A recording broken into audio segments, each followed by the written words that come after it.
Os encoders incrementais geram sinais elétricos em sua saída conforme seu eixo é rotacionado. A especificação de sua precisão e resolução é dada em função do número de pulsos por revolução. Por exemplo, se especificamos um encoder incremental de 360 pulsos por revolução, significa que em uma volta completa de seu eixo, ele nos dará 360 pulsos. Se o encoder for de 1024 pulsos por revolução, em uma volta completa do eixo, ele nos dará 1024 pulsos por revolução e assim por diante. A Pepperfuchs possui encoders incrementais com resolução que podem chegar até 50.000 pulsos por revolução. Os encoders incrementais, com princípio de funcionamento óptico, possuem um disco com ranhuras acoplado em seu eixo. Um conjunto óptico formado por LED e lentes é responsável por fazer a leitura destas ranhuras à medida em que há rotação em seu eixo. O sinal proveniente deste conjunto óptico é então convertido em sinal elétrico e disponibilizado na saída do encoder. O disco com ranhuras pode ser feito de plástico, vidro ou metal, e a quantidade de ranhuras determinará a quantidade de pulsos por revolução do encoder incremental. As séries MNI-20 e MNI-40 representam encoders incrementais com princípio magnético da Pepperfuchs, que possuem um disco magnético separado da parte eletrônica e, com isso, efetuam uma medição totalmente sem contato. O disco magnético codificado possui um eixo vazado e deve ser acoplado ao eixo do motor. Conforme o eixo motor rotaciona, a direção do campo magnético é alternada e um sensor especial alinhado ao disco é responsável por ler estas variações do campo magnético do disco e fazer a conversão em sinais elétricos que são disponibilizados na saída do encoder. O encoder incremental, seja ele de princípio óptico ou magnético, pode apresentar até 6 canais de saída, que são o canal A, que gera pulsos elétricos conforme o eixo do encoder é rotacionado. Por exemplo, se o encoder possui resolução de 360 pulsos por rotação, ao completar uma volta no eixo, a saída elétrica do canal A terá enviado 360 pulsos. Temos também o canal B, que gera a mesma quantidade de pulsos elétricos que o canal A, porém, o sinal do canal B tem um deslocamento de 90 graus em comparação com o sinal do canal A.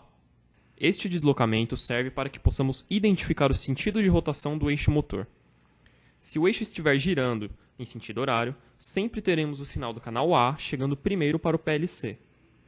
Já se o eixo estiver girando no sentido anti-horário, é o sinal do canal B que chega primeiro ao PLC. Vale esclarecer que os canais A e B são independentes e cada um ocupará uma entrada distinta no PLC. Em resumo, os canais A e B são utilizados em conjunto em aplicações onde é necessário saber o sentido de rotação do eixo. E por último, temos o canal 0, também conhecido como Z. Este canal marca a referência do ponto zero do encoder e envia um pulso elétrico sempre que o eixo do encoder completar uma volta. E, portanto, através dele é possível saber o número de voltas dado pelo eixo do motor na aplicação. Canais de saída invertidos.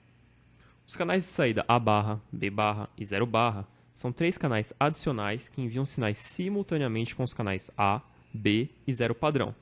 Porém, são sinais invertidos. Estes sinais de saída também podem ser conectados ao controlador e são utilizados especialmente para identificar possíveis ruídos na transmissão dos sinais do encoder. Configurações elétricas. Os encoders incrementais apresentam diferentes tipos de configurações elétricas. Há diferentes faixas de tensão de alimentação disponíveis: 5 volts, 4,75 a 30 volts e 10 a 30 volts, todos em corrente contínua. A tensão de alimentação selecionada deve ser compatível com a tensão disponibilizada pela entrada do controlador no qual o encoder será conectado. Também possuímos diferentes opções de sinais de interface de saída elétrica, as quais detalharemos em seguida. Nas saídas push-pull, o encoder pode trabalhar tanto em lógica PNP quanto em lógica NPN. A saída push-pull normalmente é aplicada quando trabalhamos com tensão de alimentação entre 10 a 30 volts em corrente contínua, normalmente no padrão 24 volts. Esta saída também pode ser chamada de saída HTL, que é um termo comum utilizado por alguns concorrentes. Na saída com interface RS422, também indicada em nossos catálogos como Line Driver, trabalhamos com tensão de 5 volts. Este tipo de interface possui como característica uma maior imunidade contra ruídos e é recomendada também em aplicações onde há longos comprimentos de cabo entre o encoder e a entrada do controlador. Esta interface é compatível com encoders de saída no padrão TTL, que também são comuns em nossos concorrentes. A tensão de alimentação do encoder, quando trabalhamos com esse tipo de interface RS422, normalmente também é de 5 volts. Porém, há famílias de encoder que possuem modelos que podem ser alimentados em 10 a 30, mas com a saída RS422 em 5 volts. Essa informação deve ser observada nos nossos datasheets no momento de fazer a especificação do encoder. Na saída com sinal seno-cosseno, ao invés de o encoder gerar simples pulsos de tensão, formando um sinal digital de onda quadrada, o encoder gera um sinal analógico que forma uma onda senoidal para representar os incrementos, neste caso, chamados de períodos. Desta maneira, nos encoders seno-cosseno, não falamos em simples pulsos ou incrementos por revolução, mas sim períodos por revolução. Este tipo de saída, em geral, é utilizado para aplicações que envolvam segurança. Os encoders incrementais são muito utilizados para monitoramento de aceleração e velocidade dos motores. O encoder vai acoplado ao eixo do motor e, através da velocidade na qual ele gera os pulsos em sua saída, é possível saber se o motor está ou não dentro da velocidade correta para sua aplicação.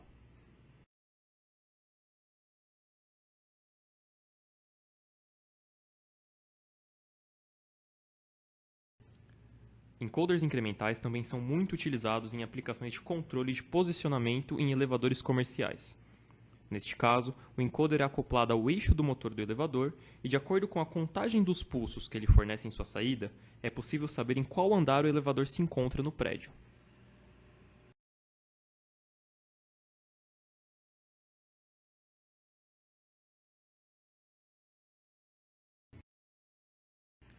Através da contagem de pulsos dos encoders incrementais, também é possível controlar deslocamento em esteiras transportadoras e máquinas de envase. Neste caso, o encoder instalado diretamente no eixo do motor é responsável por enviar os pulsos gerados pela rotação, que são interpretados pelo controlador, que efetua a parada da esteira no momento exato para o envase.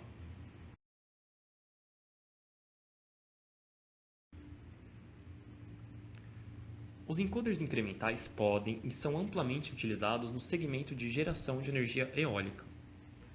Quando direcionados para este tipo de aplicação, o encoder geralmente se localiza instalado diretamente na parte traseira do eixo do gerador, tendo como principal objetivo informar, em função da rotação, a velocidade em que se encontram as pás da turbina.